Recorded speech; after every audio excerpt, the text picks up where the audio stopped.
Good evening, everyone. Or should I say, Happy New Year. This is the opening episode of the 2023 season of Necromaniacs. How's it going, Jeff? It's going good, man. Happy New Year. Yeah, we're literally recording this on New Year's Day, so it's pretty cool. Start the year off. Pretty early in the morning too. I feel like Some you and people. I always do things earlier in the day, so yeah. That's just my nature, man. I've been an early riser for, I don't know, maybe like a decade now, where I just get up no matter what at 5, 6 in the morning. I could go to bed at like 2 and still get up at 6. I have this internal clock that won't let me sleep late. I've actually been that way my whole life, man. Like ever since I started working, when I was like getting out of high school and or even in high school, I was like always doing like construction jobs, and you got to be there at 7. So you know that world. Those guys all wake up at like 4:30 in the morning, and that's kind of the vibe. Yeah, when I was younger, younger in my 20s, I remember like waiting tables and having to be there at 10:30 and still being like just fucked up from the night before. That 10:30 seemed early to me. Yeah. But that sort of stopped years and years ago. So yeah, I wake up. I usually I don't have to be at work till 10. So usually just wake up early, fuck around, try to get some stuff done, pay bills, the usual stuff. I like it, and I like being up when everyone else is asleep. That's some Mike Tyson shit right there. Yeah. I'm up training, fighting. Trying to figure out my opponent. But it's a good way to catch up on things, because sometimes you come home from work, you're tired, don't really want to do much. So it's a good time to I want to see this. So, I'll watch it before I go to work. Before we get rolling, let's shout everyone out in the horsemen of the podcasting apocalypse. I usually fuck that up, but I seem to have gotten right. So maybe starting the new year off correctly. So, of course, I'm talking about Monday. We got Horror Wolf 666, brought to you by Brandon Legion. He has tons of killer guests. His podcast is primarily interview-based, and it's all up-and-comers, old school horror people, filmmakers, actors, all that. On Tuesday, we got Into the Necrosphere by Jackie Smith, who is on vacation currently. So there's been a little bit of a break in his broadcasting. I saw photos on Instagram. He looks tan. He's out on the beach. He's like smiling. So soon he'll be coming back to England where it's not sunny and there's no beaches, and he'll be ready to start kicking ass again.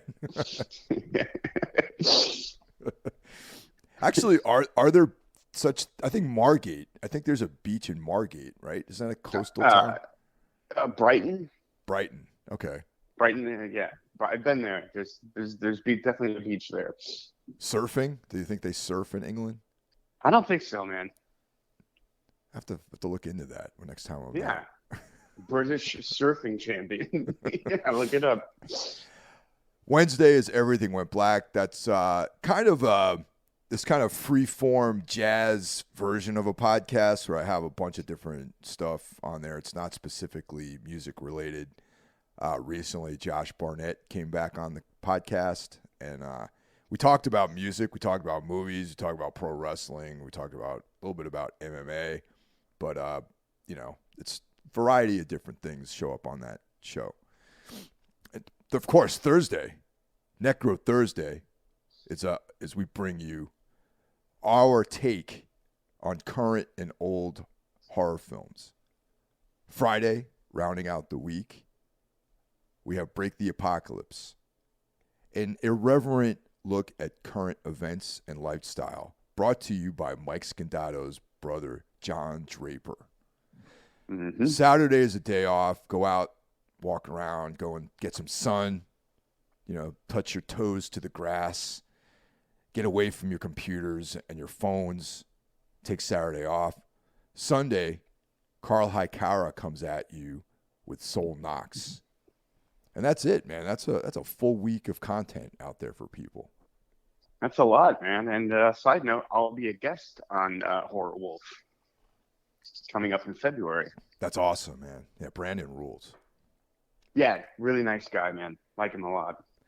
Have you seen anything recently or read anything? We're rounding out the holidays right now, and I'm assuming there was a little bit of downtime.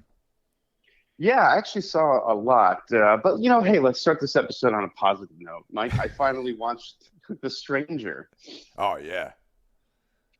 You had talked about it on this podcast, and I was talking to a friend, and he's an actor. We talk about movies a lot, and I was like, "So, what was your pick for best movie of the year?" And he said, "Oh, The Stranger by far." And I was like, "All right, that's a couple people now who are saying this movie's great, so I got to check it out." And it did not disappoint at all. I don't know if it's not my favorite of the year, but it's definitely a top 10. I really really enjoyed that movie, and there's something about Australia, man. The vibe of those films, man. You know. Yeah, they do crime that almost better than anyone. I can think of just a handful of Australian crime films that are just levels above almost any other crime film out there. And I think Joel Edgerton is in every single one. Yeah, yeah. Is he Australian? He is. Yeah, Yes. that's what I thought. Definitely. Yeah. Sean Harris, however, is British, Yeah. I believe. Yeah. Okay. But yeah. Like I said, my friend's an actor. I could see why he liked this so much. It's a very character, dialogue-driven movie.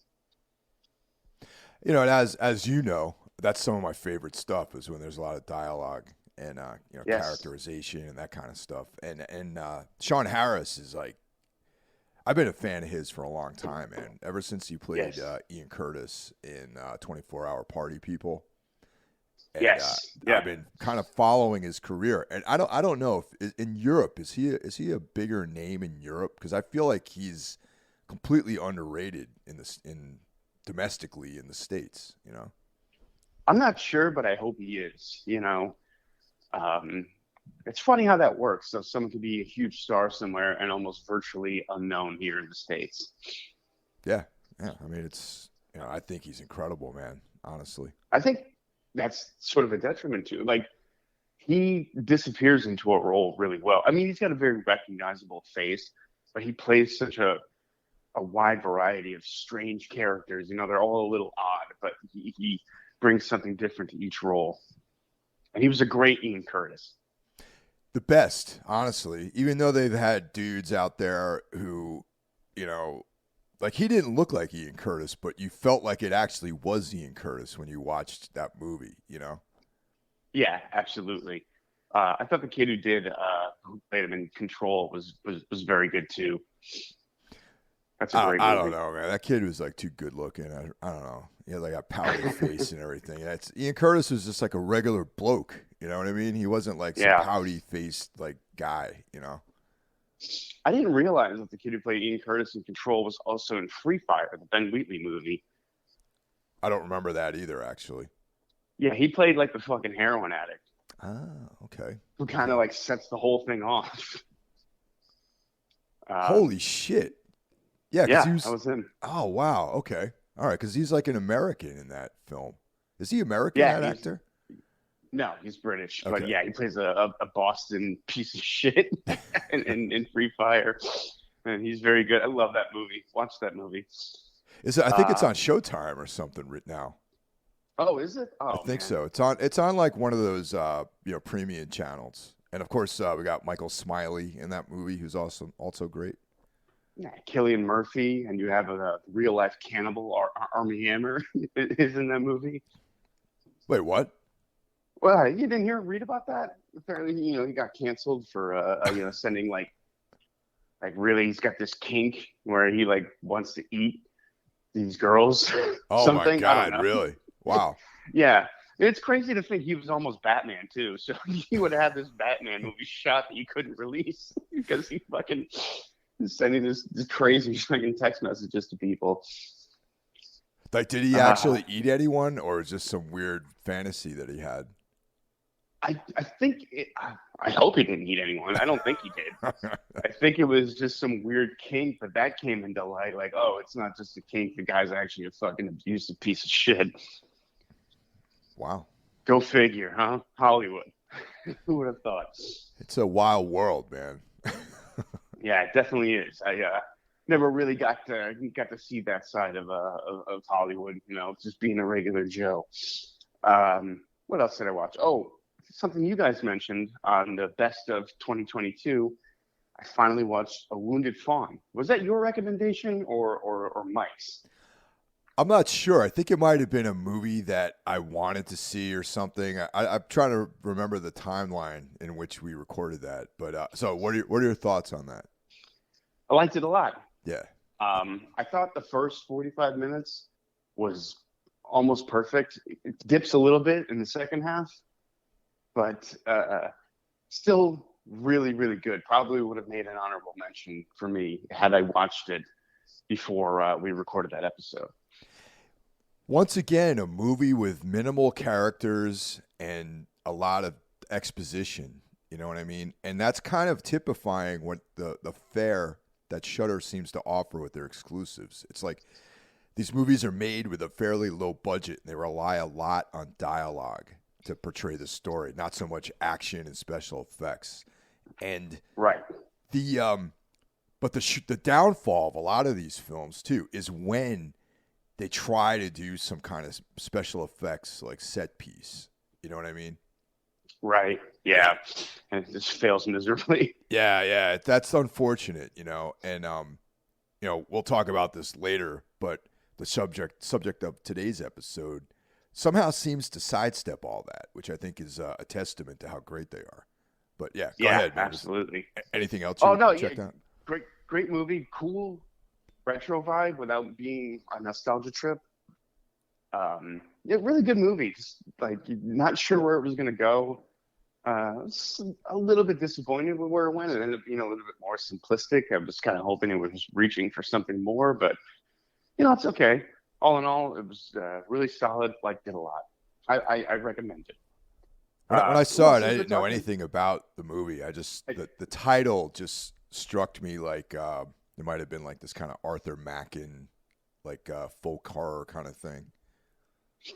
Yeah, which I mean, it kind of is, but not really. I mean, it's more of like a simple cat and mouse kind of movie. But speaking of what made me appreciate it more, I watched another Shudder exclusive, The Apology. You know what, man? After I watched the Bellator Ryzen card last night, I put that on and I fell asleep because I told you I was dozing off right around midnight last night. So I had that. So far, I have to finish watching that. But what are your thoughts on it? My thoughts are you really don't have to finish watching it. Okay. I hated it. Really hated it. A missed opportunity. It's like someone knocks on this person's door.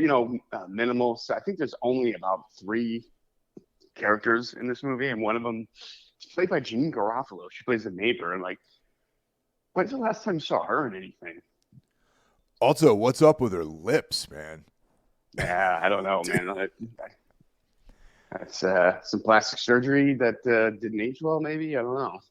Yeah, that was a bummer, man. Her lips like bummed me out, and I can't remember the last time I even heard about her.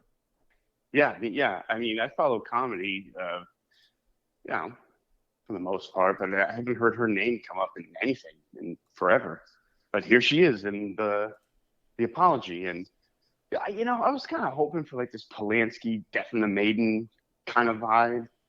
Like, is this guy like, is he the bad guy? Is she mistaking him? But it was very simple and boring and uninteresting and just flat visually. There was just nothing about it that stood out to me. It was just completely forgettable. Like, eating a Twinkie or something. Eating a Twinkie. Wow. Yeah, you just eat it and then you forget you ever ate it, and then you're like, oh, when's the last time I ate a Twinkie? Does that make sense? That's a good analogy, Jeff. Yeah, because I try, Mike. It's a new year, trying new things. Last thing I'll mention, to end on a positive note, I watched the Glass Onion from Ryan Johnson. I haven't seen it. Have you seen Knives Out? Yeah, Did you like it? not really. No. Okay. Well, then you're not gonna like this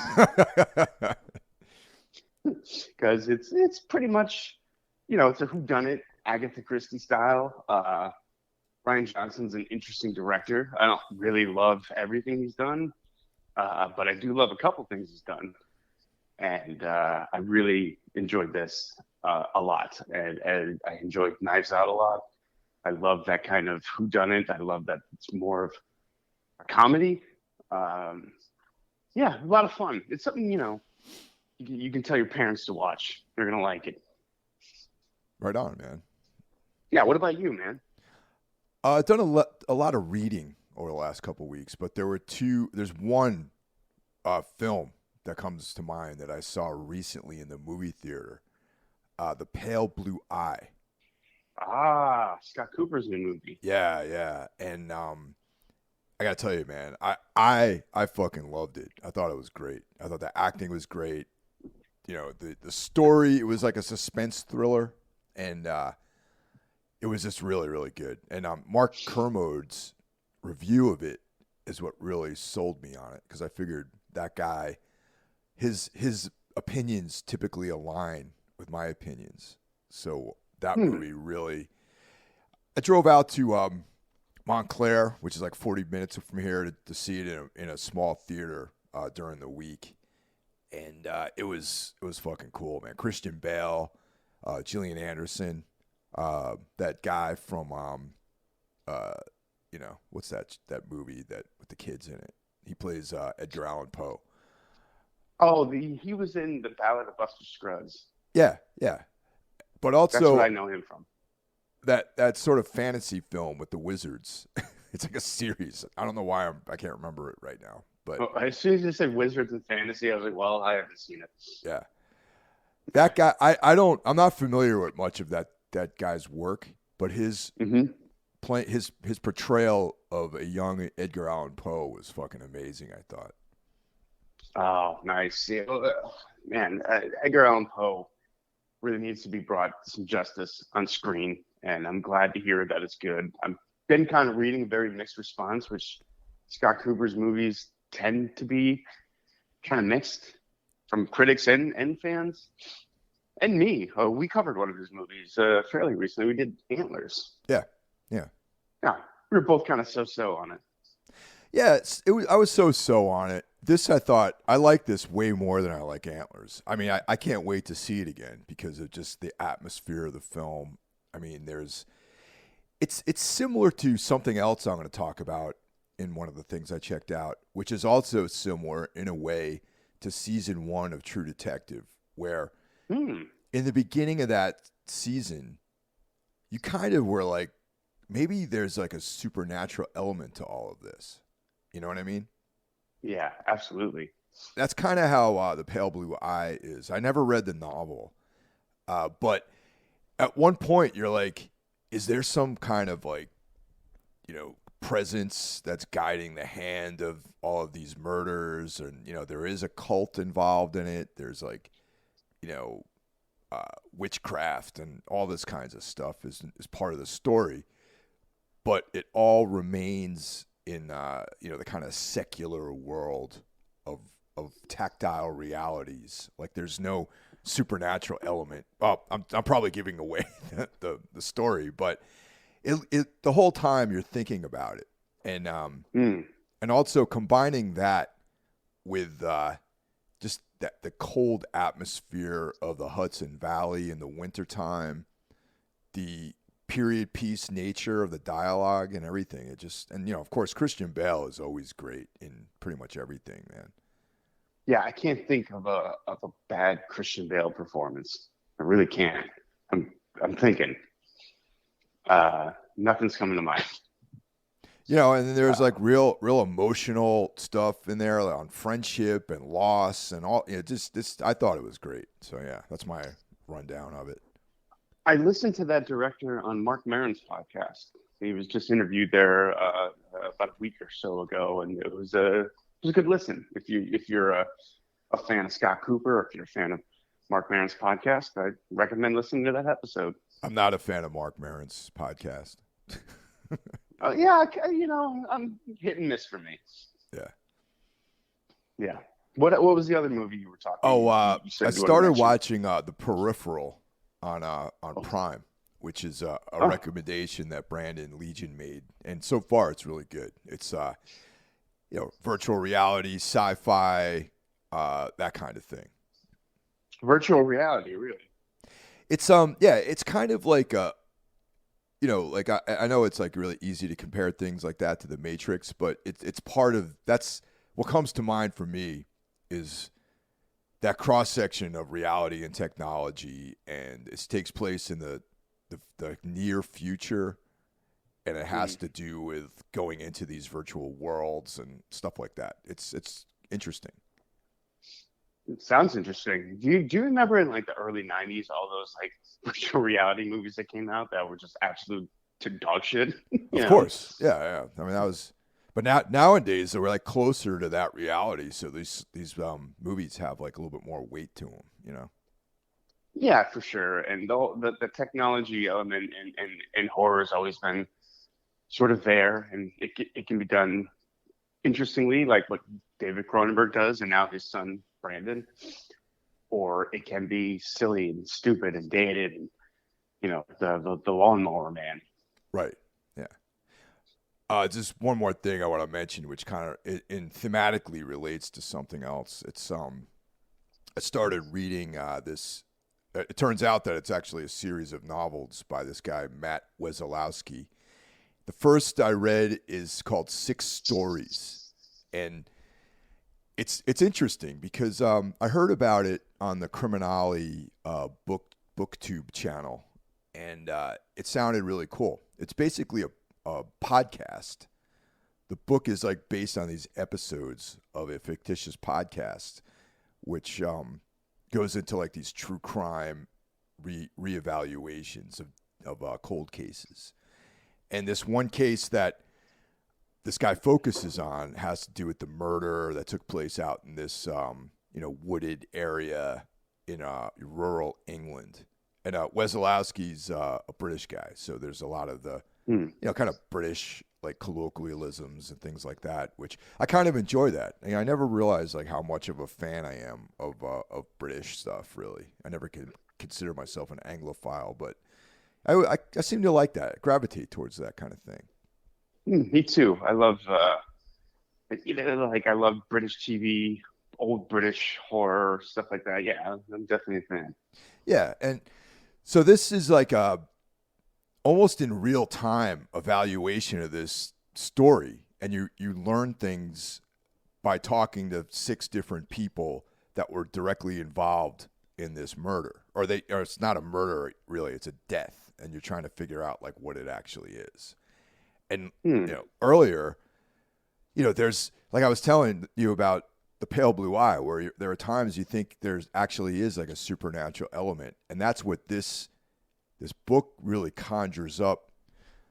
Essentially, a crime suspense thriller through the lens of a horror story, and there's like, is there a monster out there that's actually doing this stuff, and you don't know. There's like this tulpa, almost like this unknown presence that you're trying to figure out what actually is going on. And most of the book was great. The ending cheesed out a little bit, but it still is not deterring me from reading the rest of the series. There's 6 books total. Oh, okay. Yeah, I mean, Awesome. I polished it off in like literally 2 sittings over the holidays, so it went really quick. That's always a sign of an engrossing read for sure. Yeah, totally. So You know, I remember trying to read Dune, and like it took me like 6 times just to get through like the first couple chapters, and I realized at one point I have retained absolutely nothing. So, yeah, yeah, Dune's a not for hard me. one, man. That's a hard one. Oh, by the way, yeah, I saw Dune finally, the movie. Yeah. You mentioned that. Yeah, and you liked it, right? I really did, man. It's like I feel like that's what Star Wars should be. Should be, but they fucked that up real good. Yeah, yeah, it's I don't know. I really like it. Like I only read the very first Dune novel, and I never got into the whole Dune trip really. But No, me neither. I mean, it feels thematically true to the story, and also the visuals in it are. Are you familiar with the French artist, comic book artist Mobius? I am not. No. He was big in like heavy metal and like metal hurlant like these in the 70s. And Mobius, his actual name is Philippe Drouillet, and you've probably seen his artwork, and Probably. the visuals and the set design and the costumes and everything really harkens to his visual approach, and I really appreciated that because, at the time I read Dune, I think I was in high school or, maybe 13 or 14 years old. And, like a lot of that stuff, like heavy metal and like metal hurlant and, Oh yeah. Mobius's artwork was starting to come into like my consciousness. So those two things always felt really closely related to me. Hmm. That's interesting. Yeah. The Dune, I liked it a lot, but there was a certain coldness to it where I just felt like I couldn't love it. I love that director. I never thought in a million years after watching Enemy and Prisoners that this guy would be directing, $200 million sci-fi epics that are dense and naughty and a little hard to follow. Even I thought Dune was a little confusing at times, and that is definitely going to come up in the movie we're going to talk about. Yeah, yeah, um, definitely. but I couldn't just enjoy the visuals of the experience of watching it. And then, like about an hour or so into it, I think everything sort of fell into place. I kind of figured out who all these people were. It does not hold your hand at all through that movie. It's like, this is what's happening. Follow along or fuck off. It's almost like you need to have like some cliff notes to follow the film, Yeah, that's how I felt. Maybe I'm an idiot. I don't know. But most people I talked to were like, yeah, it was a little tough to follow. I enjoyed it. I'm looking forward to more entries into the Dune pantheon here. As long as Denis Villeneuve is directing, I'll be watching. Right on. Yeah. So that brings us to this week's episode, Something in the Dirt, written by Justin Benson and directed by Justin Benson and Aaron Moorhead. Two filmmakers that act as a team, and Hmm. and we here at Necromaniacs are fans of most of their work. And this was a movie that came out late in 2022. Official release date January 23rd, 2022 at Sundance, and released in the States November 4th, 2022. And 116 minutes long, which plays that the length of the film is probably going to play into some of our discussion of the movie, I think. Absolutely. So Um, where did you see this film? I watched it at home. I rented it. Um, I don't venture out to the theater much at all anymore. I don't know why. It's just become an experience that I don't enjoy like I used to. And if I can watch something in the comfort of my home by myself, I find that to be a lot more enjoyable. Um, I did see The Endless in the theater, though. Really? Yes, yeah, I did. It was playing in North Hollywood, about 20-minute drive from where I was living at the time, and pretty crowded actually. I was kind of surprised, but like when a movie is only playing in like five theaters across America, they tend to be more crowded. Um, but I'm not sure if I missed anything not seeing it on the big screen. I usually don't feel like I did. This kind of felt like a home movie. As you know, or most people probably know, this was a pandemic movie. It was filmed during the pandemic. It is not about the pandemic or anything like that, but it does have that feel that I think that people are going to be talking about years from now, like films that were shot in like 2020, small cast, limited settings. It has all the hallmarks of, hey, this was made during COVID. Yeah, and it's apparently that apartment is either Justin Benson or Aaron Moorhead's actual apartment they shot it in. Yeah, yes, yeah, it is. I couldn't tell where it was. You know, I lived in LA for a long time. And that was another kind of cool thing. It was like, oh, this is LA, and they talk about this crummy apartment in this shitty, dangerous neighborhood. But if I had to guess, it was filmed in Las Feliz, which is kind of a nicer part of LA. I just noticed a lot of the locations. There'll be like quick shots of him, riding a scooter, and I'm like, oh, that's the Rustic Inn. I know where that is. Or oh, he's in front of the Vista movie theater. I know where that is. But what they were describing seemed just a little bit kind of like a shoddier area, a little bit sketchier. Yeah, also like in my experiences in LA, that just looked like your typical kind of like LA pad. You know what I mean? Yeah, they must have really scummed that place up because I imagine those guys, they're not really like slumming it at this point. They're directing, episodes of Marvel TV shows and shit. They probably got a little bit of money coming in. And they made this apartment look sort of grim and depressing. At least I felt. I don't know if you felt that way. Well, I mean, you and I both have had these kind of like Tom Sawyer, Huck Finn like lifestyles that we've led. Yeah. So we understand like the low life out there pretty well, and that's kind of that's like the vibe I picked up on the place is that it's like this pad that if you don't have a lot of money to throw down, you can secure this thing and live there for a few months until you disappear into the sun's sunset at some point. Right, exactly. And that is the vibe I got from the Levy character. He seems like someone who's going to live in a building like this. Like before you even really meet him, you just get a good look at him. He looks like a guy that doesn't have his shit together. You know what I mean? Well, that's like, yeah, I think the opening shot of the film is like he's like crashed out, like either on the floor or like on a couch or something like that. Yeah, and there, if you're playing, I watched this twice now, a couple weeks apart, and there was something in the first shot that I didn't notice the first time around that kind of informed like how I felt about what I was watching the whole time. Like he's going through his bag and you see a camera in there, and I thought, I didn't catch that the first time around, and watching it a little bit closer, I realized the second time through, I was watching a completely different movie than I thought it was the first time. Okay. But I'm sure we'll get into that more. Yeah. Yeah, we'll expand on that. Yeah. Yeah. I too watched this 2.5 times actually. I saw it for the first time down in Philly with me and Rennie went down to see it at the Philly Film Fest. So, you saw it in the theater. Yeah, I saw it in the theater, and it was cool.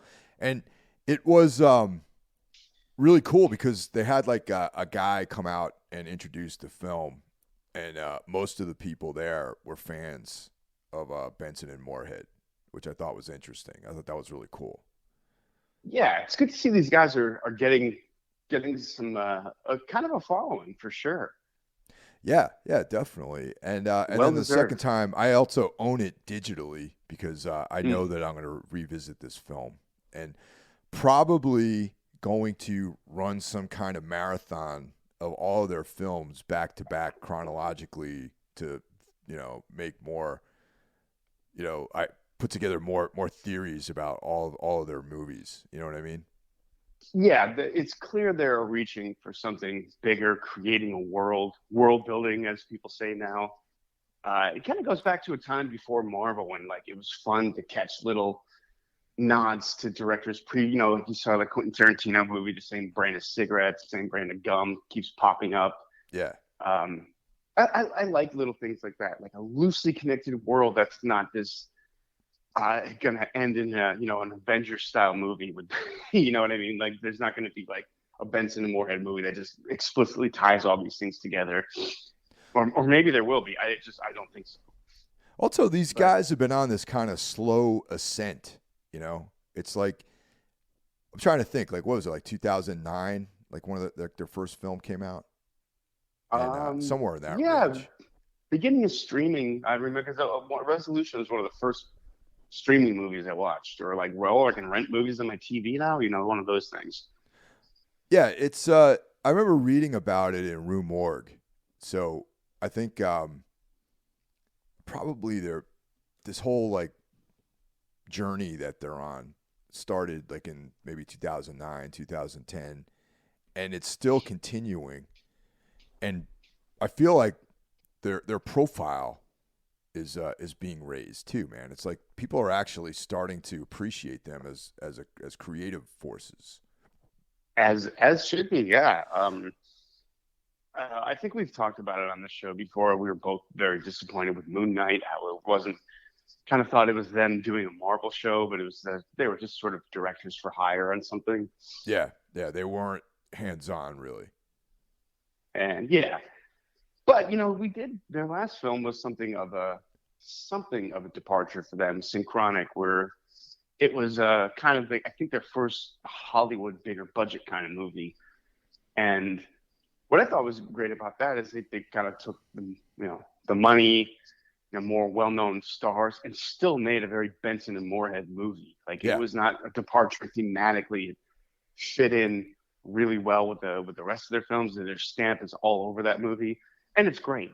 yeah. All right, we both liked it. I remember. All right, just to clear Yeah, things up. So Resolution came out in 2012. really. Yeah, Oh, Spring came interesting. out in 2014. The Endless came out in 2017. You know, Synchronic 2019. Like that's more recognizable. They had the Mm. VHS viral segment Bone Storm, which came out in 2014. Oh, that's right. Forgot about that. Yeah, that I don't think that one necessarily ties into anything. That's just like this short they did. You know. Yeah, yeah.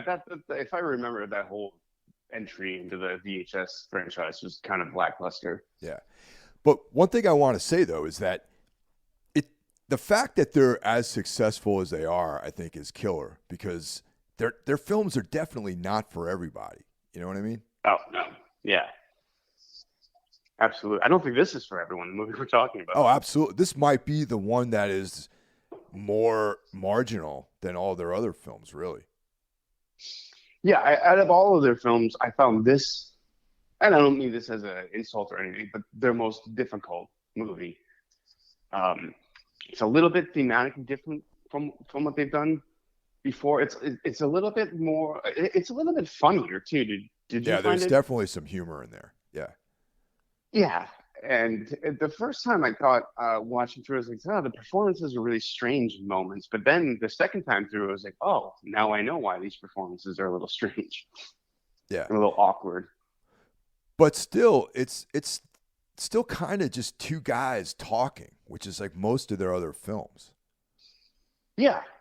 Yeah. Dialogue drives their films. And I think this movie is more interested in the two guys hanging out. Like the plot almost takes a back seat to just these guys like riffing and trying to figure out what's happening. And as the movie goes on, you realize that things are more accumulating than they're adding up, Yeah.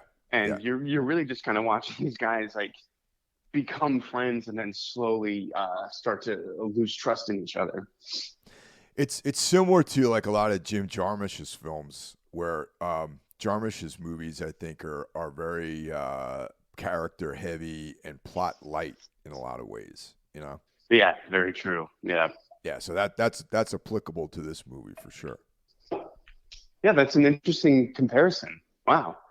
Yeah, as you think about what's that vampire movie they made? Oh, Them being vampires is almost an afterthought. yeah, Only Lovers Left Alive, which is like one of my favorite Yes, movies by him.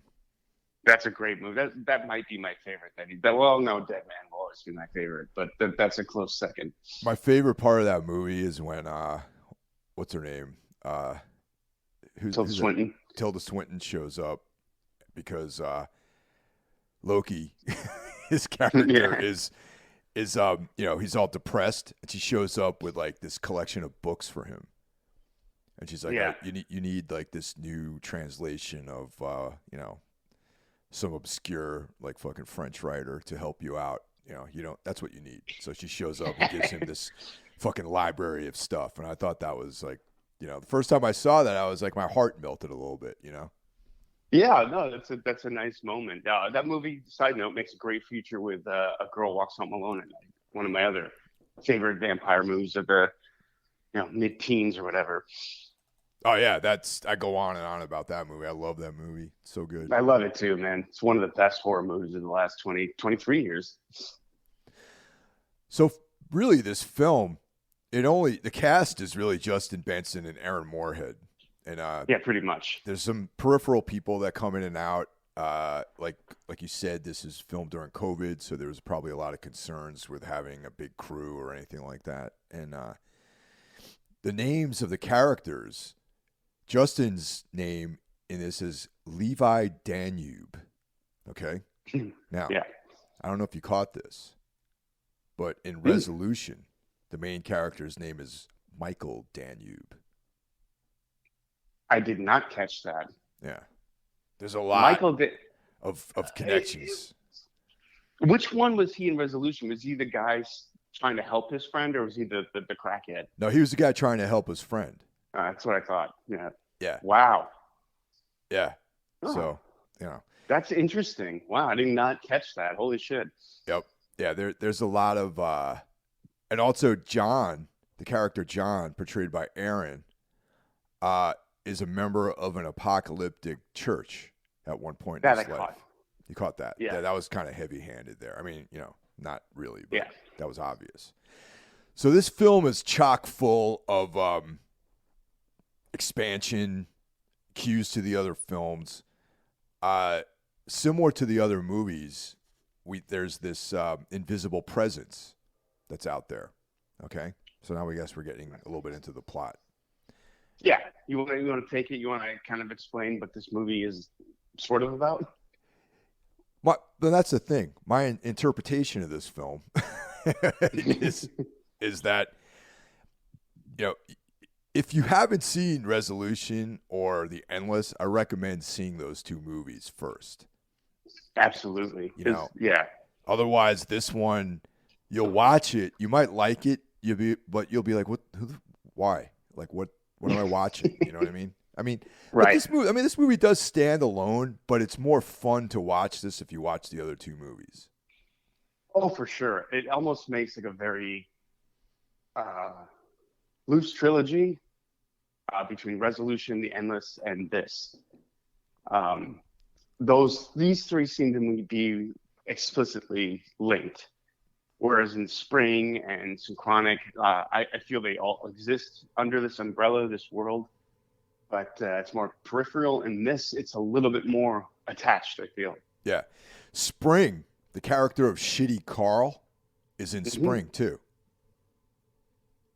Oh, yeah. Right. Yeah. He's kind of mentioned. Yeah. Someone named Dave, too. Shitty Carl. Shitty Carl. Those guys had a friend with that name. They didn't just come up with that. It has to be.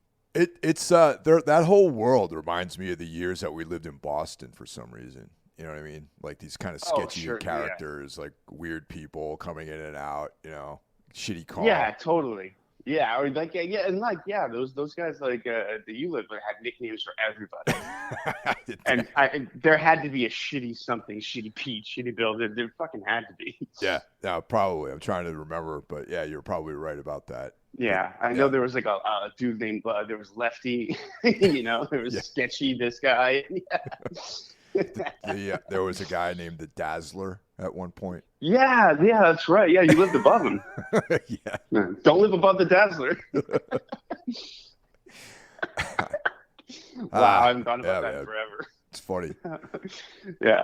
All right, but anyway. All right, so these two guys who didn't really know each other, Levi is getting ready to leave Los Angeles. And, he's like ready to make his exit. He'd been living in LA for about a decade or so. Had aspirations, but like so many people, lacked whatever characteristic is needed to take it to the next level. So, and I imagine this is like a typical story in LA where there's like, I'm a comedian, but I really tend bar, or I work at the door, or I work at a taco place or something like that, Yeah, I worked in catering for on and off for a long time in LA. I knew a lot of Levi's, you know? Yeah, yeah. Everyone's like a producer or whatever, but in the reality, they're like doormen and guys who work in restaurants and whatever. And I get it, dude. I'm not trying to disparage anybody. That's just the reality of life. Sometimes not everyone can be, Christopher Nolan or Christian Bale or something like that. You know? Right. The thing about Levi is maybe it's because like I said, I've known a lot of people like that. It is people like him can't get out of their own way. Yeah. Like they want to make it, but really all they want to do is party and fuck around and bang chicks and do coke and get drunk, you know, and they're not really doing the work to be successful. People think you're just going to show up and audition and you're going to be fucking Brad Pitt. That's not how it works. You know, it's a lot of work. It's a lot of dedication to make it. You know, Oh, it's hard being in a band. It's hard, like, and build it and make it successful. It's really hard. And it's much easier to fuck around and party and shit like that. And that's the sense almost immediately that I got with Levi. Just his vibe, his look, his hair, the way he that. I can't remember. I don't know which one is which. Which one plays Levi? that's Justin Benson. Yeah. Yeah. He plays him really well. Like right away, I'm like, I know this guy. I know a lot of guys like this, and he nails that character. Also, side note, I want to say the acting in this from these two is much better than in The Endless. Yeah, and that's I was going to mention that at some point too. That just overall, you can tell these guys have been like working in like the big leagues for a period of time. You know, Yeah. it's like when there's this is like a reference that I don't know if any like you're training at a gym, right? And then like one or two guys like go to they move to Florida to train at like American Top Team or something like that, and then they come back, and then it's like, oh shit, these guys are like really good now, and Yeah. because they're working with people who are like just on another level completely, and it's like that's kind of the feeling I get with these two. Totally. No, that's the perfect analogy. Absolutely. A bit of a role reversal too from The Endless, where John is sort of the smarter one and the one that's more together, and Levi is sort of this fucked up drifter. Whereas in the last movie, The Endless, the one who plays Levi was sort of the dominant one and the one who had it all together. Was kind of the leader of these two. Yeah, that's true. So yeah, they're both living in this desolate kind of crummy apartment, and Levi goes outside to bum a cigarette off John, and that's how these two meet. And I don't know if you picked up on but right away I felt like you were not supposed to fully trust John, even though he seems to be the guy who has his shit together. Obviously, there was something about his demeanor that made him very untrustworthy.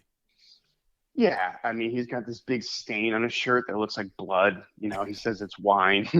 He's got like kind of a vague backstory. He makes up a weird story about someone falling out the window of the apartment Levi lives in. There's just a lot of red flags, but he's charismatic. You instantly like him. Levi instantly likes him. You could tell.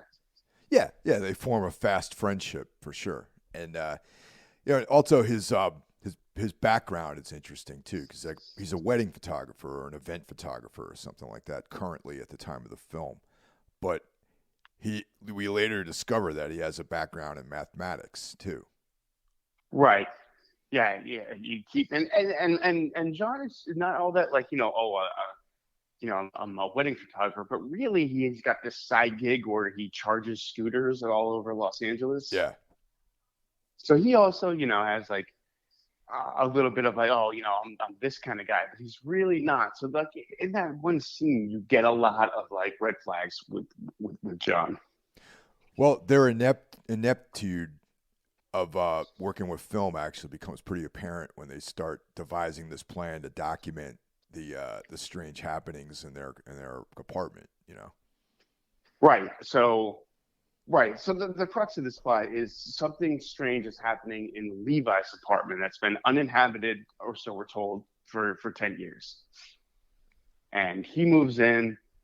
These guys are hanging out, and they both witness. Well, John sees it first that this quartz, this rock that Levi uses as an ashtray, is levitating and emitting this sort of light and this pattern.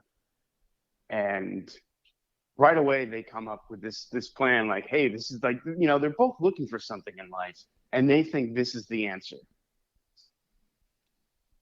Like they're going to make a documentary, they're going to sell it to Netflix. This is their big break, And that point in and of itself, I think, is a very interesting commentary on the culture that we live in.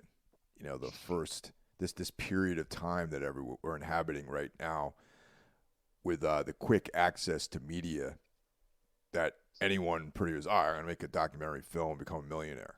That's how everyone feels these days. Absolutely. There's definitely an element of meta commentary going on in this movie.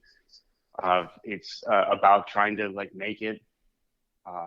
It's about making a movie. Making a movie within making a movie. That's always going to be meta. But the first scene where they're trying to capture it, there's his Levi's camera keeps falling, and the other guy's camera is out of focus or something. Yeah. They're not good at this. And that's the thing too. It's like in LA, like the real, or New York too. Like if you run into somebody in New York and they're like, I'm a photographer, they have like gear.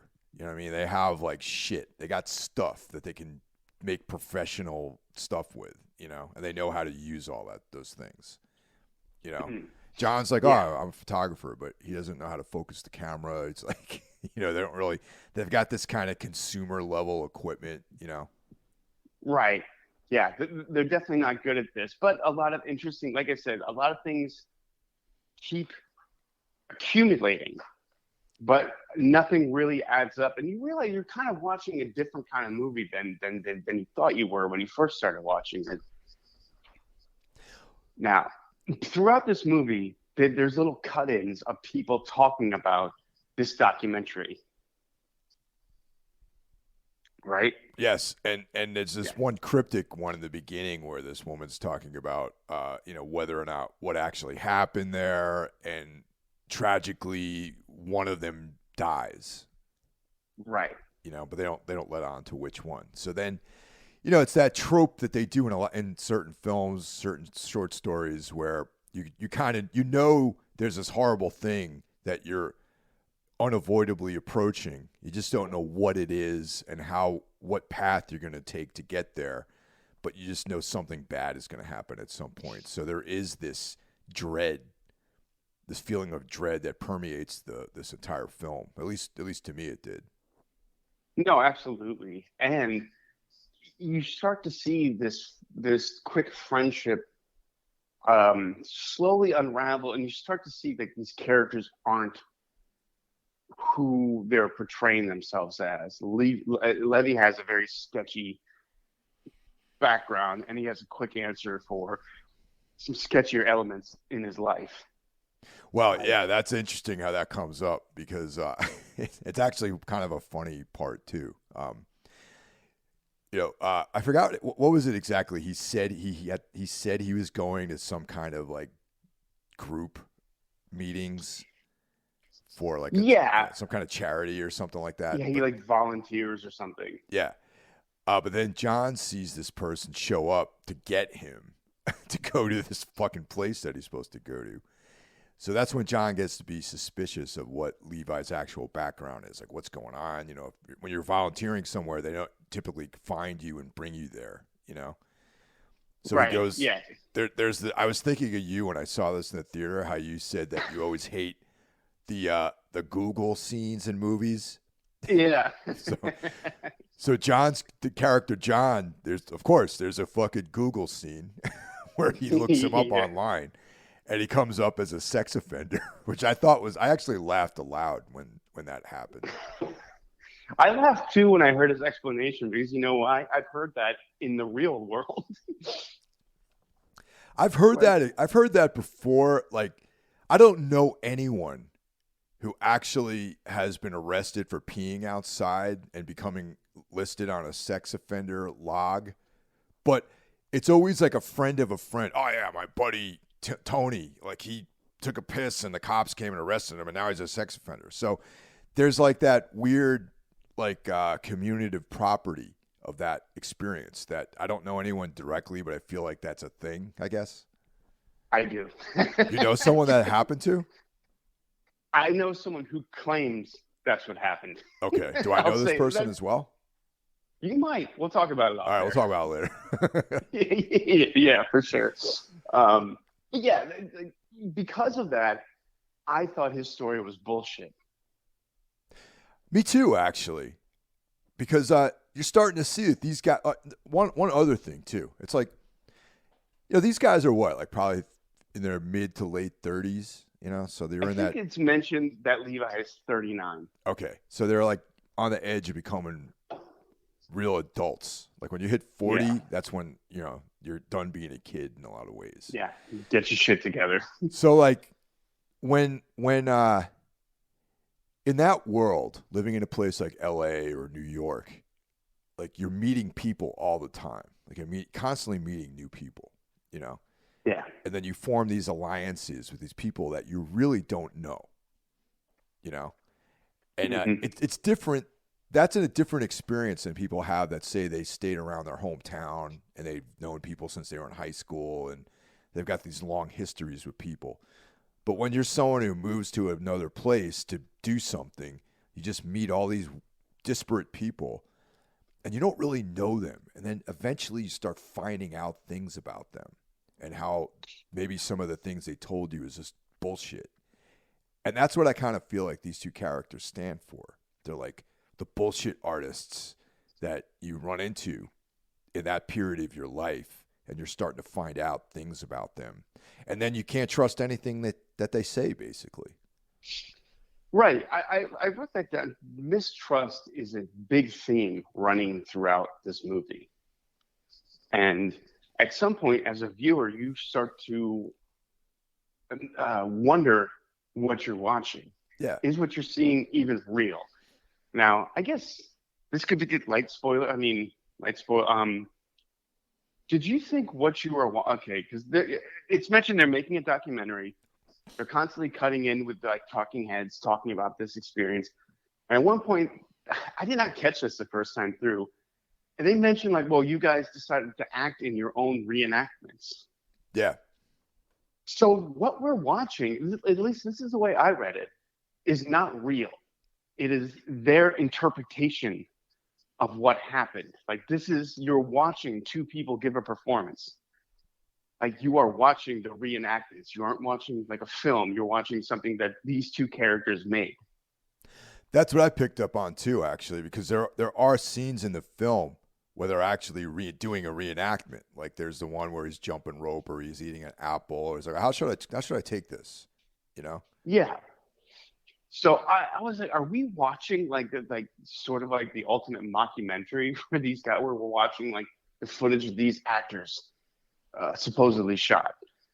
Again, it just added a nice layer to the movie of like, what am I watching? What the hell's going on here?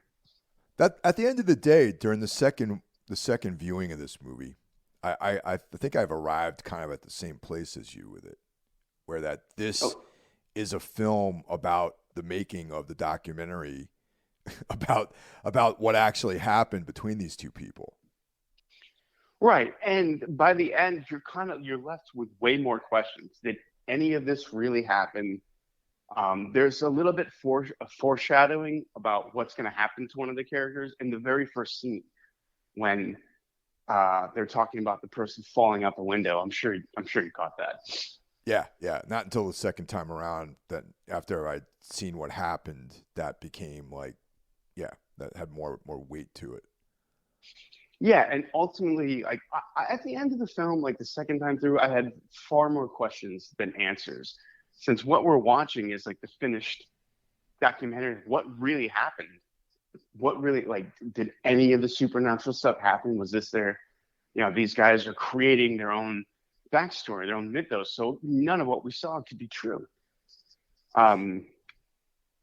at all. What backs that up is throughout the film, they're constantly referring to miscellaneous conspiracy theories and bringing them up and then saying, oh, well, that, none of that stuff really happened. This guy disproved that, that kind of thing. Right. Yeah. They talk about like the Pythagorean society and like all that kind of stuff. Yeah, which was some of the more interesting stuff in the movie. Yeah, these conspiracy and the whole nature of how this thing in this room sort of becomes something that has been in their heads persistent their entire life, and not only in their life, but it is all across Los Angeles and California in general. So it kind of speaks to like this like narcissism where everything is about me. Everything comes back to me. That's one way to look at it for sure. But then all right, now this is okay. The film itself. I feel like that's pretty much the film. Okay. Yeah. Now you can interpret things differently. Yes, I agree that there's a shadow cast over this whole narrative as to whether or not it really happened, knowing these two characters and how they are narcissists, essentially, and believe that everything has some kind of meaning that relates to them and that the world is like this reflection of the way they see it. And then also the fact that they bring up these miscellaneous conspiracy theories and whatnot, and what they actually saw. Did they make this up? Like whatever. Now, if you overlay that with the Endless and Resolution, and specifically, I'm going to refer to Resolution because that's the one where you actually there is this like invisible creature that's kind of making reality. You know what I mean? Mm-hmm. Yeah. And this definitely exists in the same world. I mean, the fact that Levi's last name is Danube and Mike, the character in Resolution, his name is Michael Danube. There's a series of the red marijuana that they were smoking outside. Okay. Yes. Now this is a connection right here. There's a character Byron, that French scientist guy. Mm-hmm. Oh yeah. He's like smoking the red marijuana because Mike is like, oh, I've never, He's like, he offers him the weed and he's like, I haven't done that since college. He's like, I've never seen it red before. Right. And now that red marijuana could possibly be, when you smoke that, you start seeing things basically. Because I think Byron refers to that because he was part of the original group of scientists that went to that part of California to investigate strange happenings like portals to hell, angels right. and devils. And, he goes on this excellent monologue about what they were doing there, and infinity and, what's the difference between a devil, an angel, an alien, or a ghost. He says all this great stuff. Yeah, it's one of the best scenes in all of their movies. Yeah, it's one of my favorites personally. And mm-hmm. and so these guys are smoking this red marijuana on the roof of the building. So that indicates to me that the possibility of them being able to sense and experience with some other deity or essence or whatever creature, invisible force, is kind of supports that a little bit, All right, so this might actually all be real. Yes, it all might be real. And then once again, some of the things that these two guys like Benson and Moorhead play around with is the unknowability. And this is where these guys become like Lovecraftian in all of their ideas, where it's like the unknowability of what reality actually is. And that we can't comprehend some of these forces that are around us. And typical to just even religions. Religions are like this kind of human abstraction of forces that can't be really understood. These guys are trying to decide or quantify something that might be beyond their comprehension. and Absolutely. the film is like a reduction of all the things that happened to them. Yeah, absolutely. Um, yeah, you do. I also remember watching Resolution and feeling like that could all be very metaphorical and the ending open to interpretation. Was anything supernatural? What is this thing? Is this thing us watching these guys? Like that's one interpretation I've always felt about Resolution. Like, oh, the creature is the audience. It's you Yeah, watching this. It's all metaphorical. Yeah, there's certainly two ways to go with this movie, or probably more, and I don't think either one would be wrong. And I think exactly. that speaks to how smart this movie really is. If I'm being honest, this might be my favorite thing these guys have done. It's definitely one. Man, it's such a fucking heavy, powerful movie, yet also funny. You know, it's like, Yeah. yeah,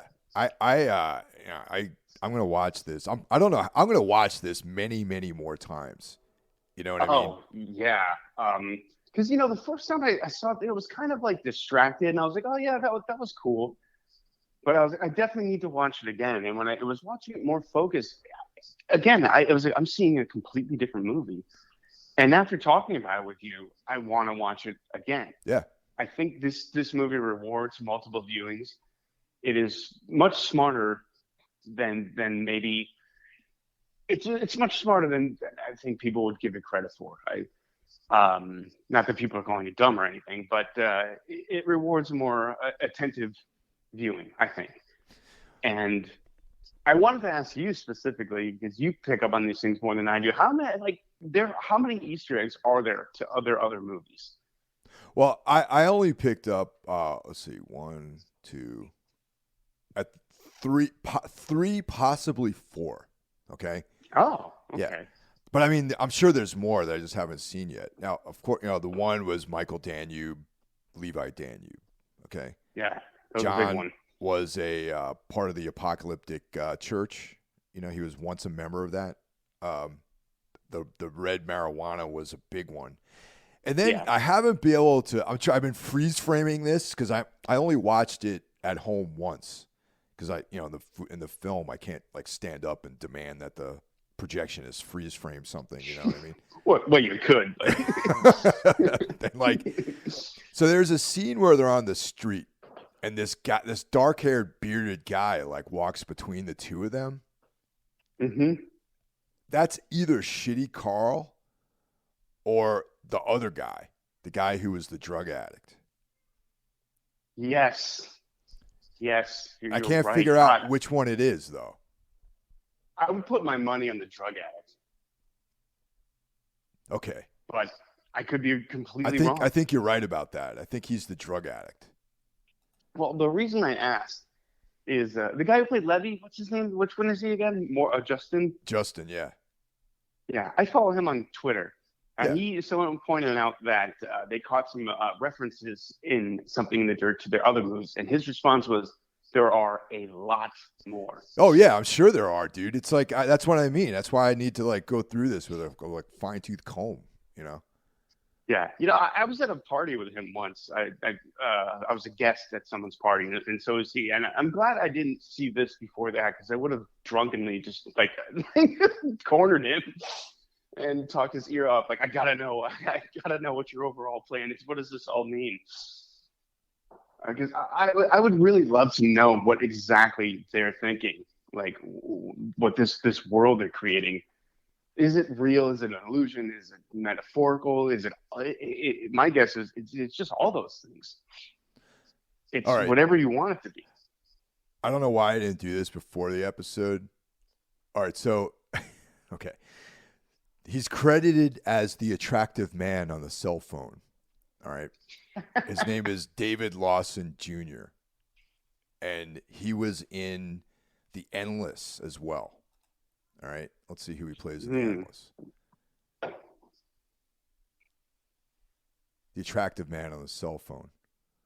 Little on-air research going happening right now. I know guys. this is real professional here. You know what I mean? Hey, that's what we are, man. That's We're why we get pros. paid millions of dollars to do this. All right, David Lawson as Dave. Okay. Yeah, so he's the drug addict. Yeah. All right, Wow.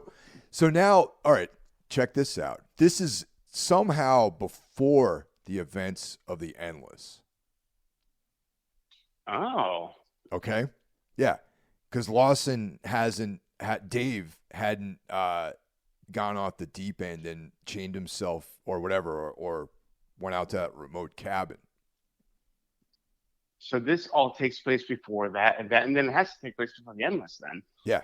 Yeah, because he's not like, out in the woods right at the moment. You know what I mean? He's still at Right. large in Los Angeles. All right, so Wow. Dave makes an appearance in this film too. He's the guy on the phone. Okay. Yeah. So this is not chronologically the third film.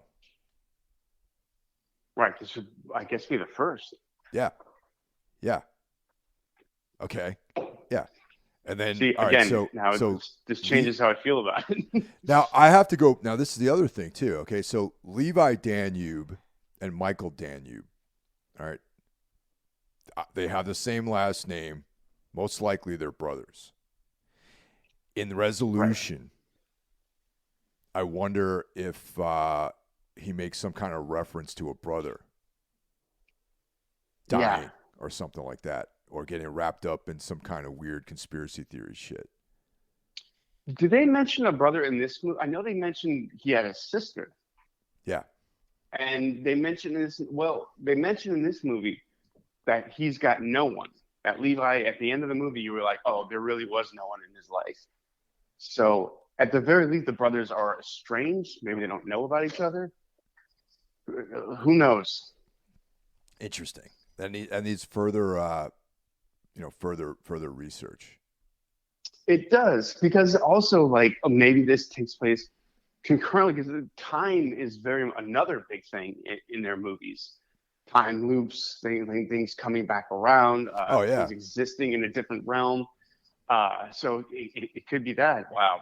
Yeah, the Endless is all about that time loops and stuff.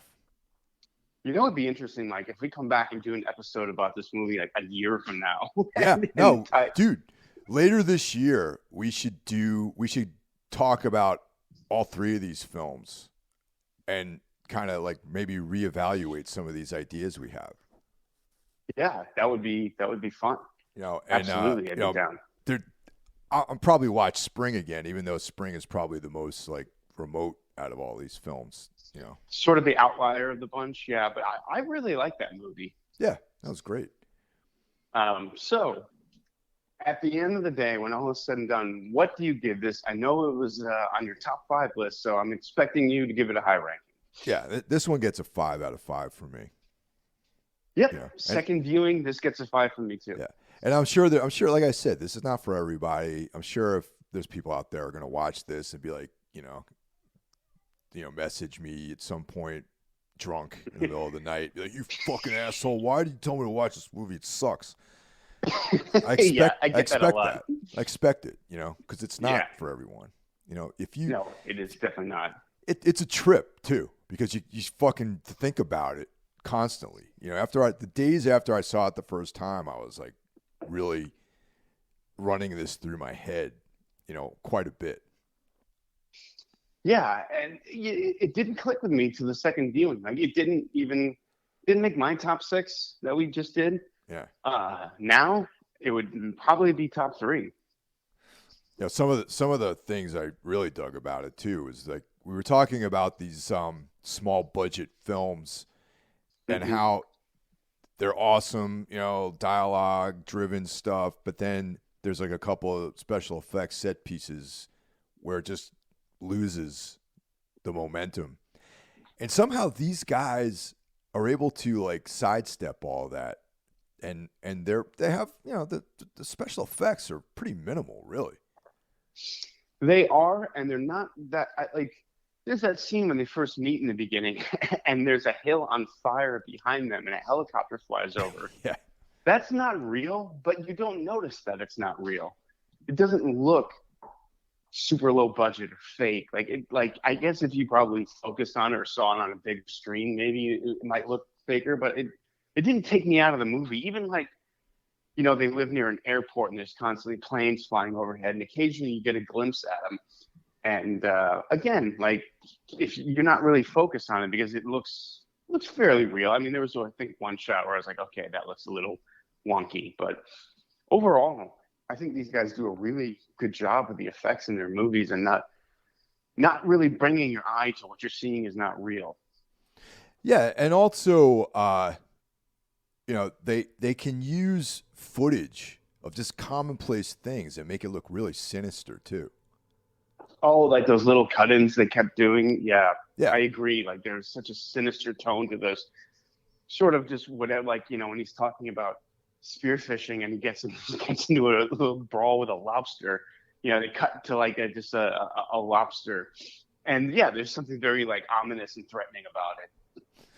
and even that fucking ashtray, man, that crystal ashtray. Yeah, or the fruit Yeah. Oh man. with Yeah, the there's boy. so much. Yeah, Yeah. I feel like we could probably talk about this movie for 6 hours. Yeah. Yeah. Well, I have this digitally, and I bought it, but I'm definitely gonna get the Blu-ray because there's got to be like commentary and other shit on there, and so I think that the mission later this year is to try to tie together, like try to reevaluate, take a look at all three of those films, and Yeah, kind of like pick out the connections and try to make sense out of some of the story, at least how we perceive it. absolutely. Yeah, we got to do that. We got to revisit that. Yeah, we got to revisit those movies later this year. Well, that's it, And man. yeah, We both give it a 5 out of 5. It's not like, once again, the disclaimers. It's not for everybody, but if you're on board with what these guys are doing, for sure, this is not going to disappoint you at all. yeah, and feel free to leave a comment on my Instagram page or anyone's. Just if you have a different theory. I always love hearing people's different ideas, different interpretations of movies like this. And just be respectful. No need to call me an idiot. But yeah, I'd like to know what people think about this because Mike, I don't know about you, but I don't think I know anyone else who's seen this except for you, and that's it. Yeah, me, you, and Rennie. That's it. Really, Yeah. no one else. Yeah. But it's out So there. I mean, I'm sure eventually. I would be surprised if this doesn't show up on Shudder because their other films are on Shudder. yeah, and much like Resolution and all, they seem to be like a snowball effect where like no one was really talking about Resolution, and by the time Endless had come around, more people had seen it, and now like a lot of people have seen Endless, and hey, these guys are great, and I think this is going to be a movie people discover over time, and fans of the more strange cosmic horror are going. I think they're going to love this. I really do. Yeah, absolutely. Good way to start the year, man. Yeah, totally, man. It was good to start on a positive note. Looking forward. Anything you're looking forward to seeing in 2023? Man, I'm still catching up on films from last year. We're gonna see Bones and All. That's from last year. There's like, Yep. there's stuff I didn't even see from last year that I need to see before anything new comes along the way. Yeah, I'm the same way. Today, New Year's Day, kind of a tradition of mine. I try to catch up on movies I wanted to see last year but didn't. I am also going to watch Bones and All right when I hang up with you. Oh, cool. Yeah, we'll be doing an episode on that. Yeah, we got to. I got the menu also for today. Been wanting to watch that, and a lot of my friends have been telling me it's a lot of fun. A horror movie set in a restaurant or something. I don't know. I don't know too much about it, but it sounds interesting. It has Ralph Fiennes in that movie. Great Ralph Fiennes. Yeah, I'm a big fan of his. Good to see him Yes. back. Yeah, absolutely. I think his portrayal as Spider in David Cronenberg's movie Spider might be one of my all-time favorite performances from any actor. Yeah, he was great in that movie. That's an excellent movie. Kind of like an unsung classic of Cronenberg's. I agree. I think it's often overlooked. What maybe one of his 3 best movies. I love that movie. Well, thanks for listening, everyone, and we'll talk to you next week. Take care. Take care. Bye, guys.